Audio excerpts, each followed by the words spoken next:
Hello everyone, this is Maki. Are you enjoying episode 10 of GQuuuuuuX? The new story has taken many fans by surprise once again. I imagine quite a few of you felt shocked and confused. Some of you might have felt that something was off about Gihren Zabi's behavior. However, if you examine his actions through the lens of the story written by Mr. Yoshiyuki Tomino, they actually make perfect sense. This time, I would like to analyze the elements related to Gihren Zabi. Before we begin, I have a quick announcement. I'm currently accepting support through memberships on my channel. For just 99 cents a month, you can get a name badge and comment stamps. Alright, let's dive into the analysis. First, let's analyze Gihren Zabi.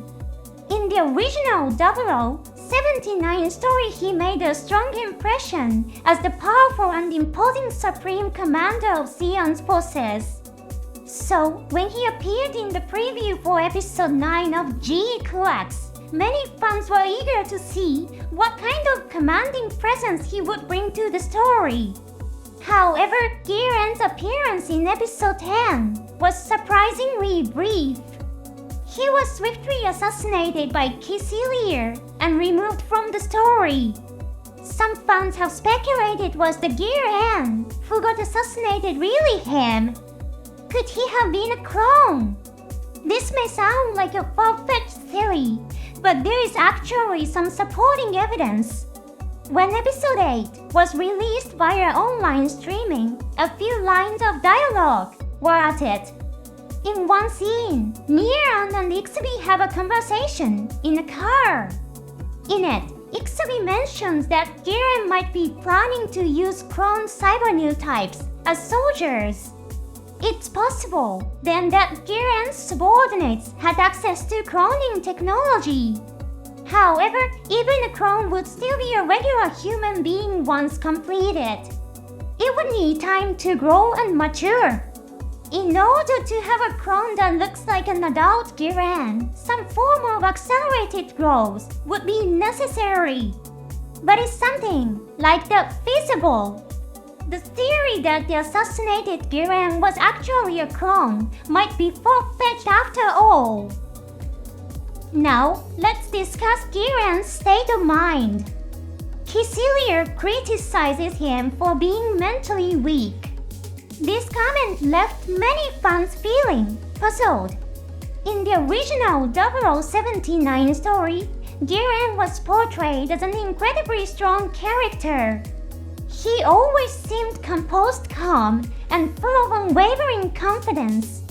That's the Gihren that fans remember, so hearing Kycilia dismiss him as feeble and pitiful came as a shock.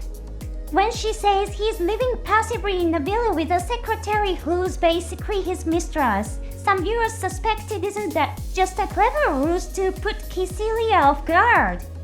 Honestly, I was one of those people.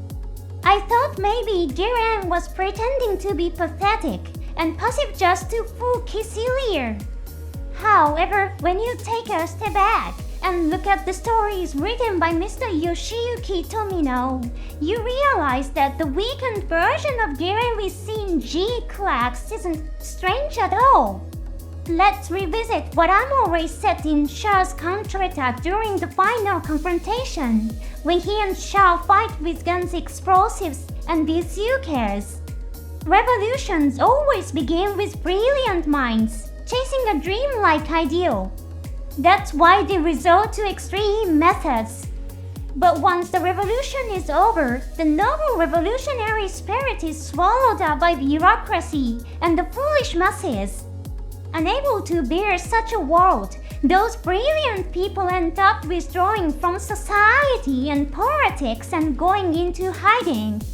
Ammo speaks words along these lines. If we apply them to Gihren of GQuuuuuuX, a new picture emerges. Gihren, full of pride and ideology, led the war against the Earth Federation. He won the war by taking radical action. However, in the war that followed, he came to despise the foolish masses and withdrew from it all, losing himself in a life with his beautiful lover. Let's also examine what Gihren says about new types. If new types are truly an evolved form of humanity, they will surely triumph over foolish humans and survive, he says. He calls current humanity foolish. This could be sarcasm aimed at Kycilia's idealistic belief in new types. However, you could also interpret it as a glimpse into how Gihren truly sees the public as foolish and disappointing. In GQuuuuuX, Gihren is exactly the kind of person that Mr. Yoshiyuki Tomino describes through the character Amore. Actually, there's a scene in the original 0079 where Gihren reveals a slight hint of mental vulnerability. This occurs during his first conversation with Shalabul. Gihren is seen fidgeting with a pen as he talks.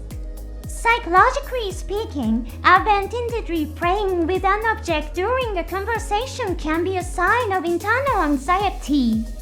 Of course, it could also just be a personal habit. But this is an animated series.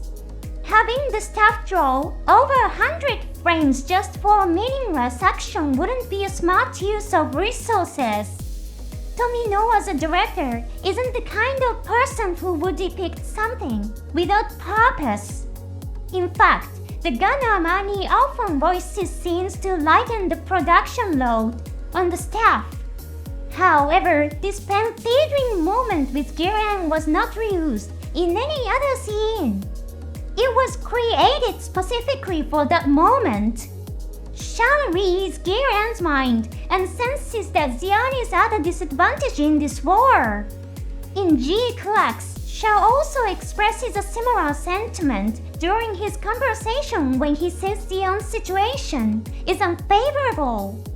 You could interpret the pen-feeding scene as a subtle portrayal of Giren's anxiety being forced to pin his hopes on the vague and uncertain concept of the new type while the war situation grows more dire. When Gihren appears in games or spin-offs, he's usually portrayed as a highly competent, brilliant leader. Even after Xian wins the war, he often ensures humanity's survival and peace by using his sharp mind and capable leadership. However, the Gihren we meet in GQuuuuuX is far from the strong, capable leader fans have imagined. Still, when analyzed alongside Tomino's original stories, this version of Gihren proves to be a perfect fit. Lastly, let's address the question, when exactly did Gihren kill Degwin? We can find a clue in the conversation between Gihren and Kycilia in episode 10. We learn that they haven't seen each other in 5 years, since their father's funeral. The story of GQuuuuuX takes place in Universal Century 0085. 5 years earlier would be Universal Century 0080. The war with the Earth Federation ended on January 3, 0080. Therefore, Degwin's funeral must have taken place shortly after the war ended. Just like in the original timeline, it seems that Degwin was killed during the war. In the original 0079 story, Degwin tried to negotiate a peace treaty on his own because he believed Xian's defeat was inevitable. However, he was killed by Gihren when he used the solar ray. In GQuuuuuX, however, Xian actually defeats the Earth Federation. Still, they lost the space fortress Solomon in battle. During that same battle, Degwin lost his son Dazzler. Given the escalating brutality of the war and his overwhelming grief, it wouldn't be surprising if Degwin acted on his own, just like in the original story.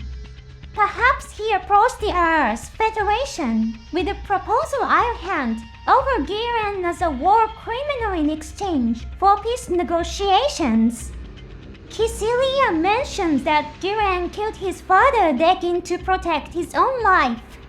This implies that Gihren found himself in a situation where his life would have been in danger had he not taken action.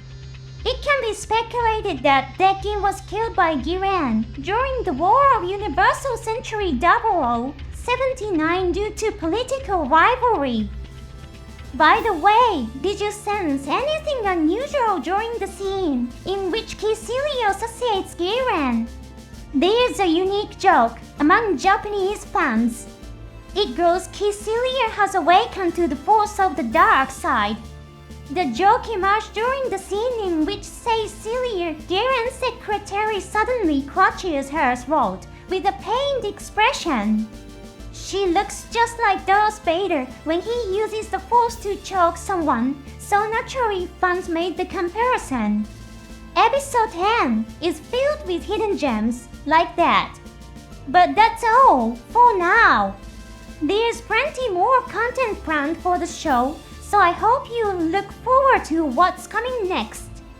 Thanks so much for watching all the way to the end. See you in the next episode.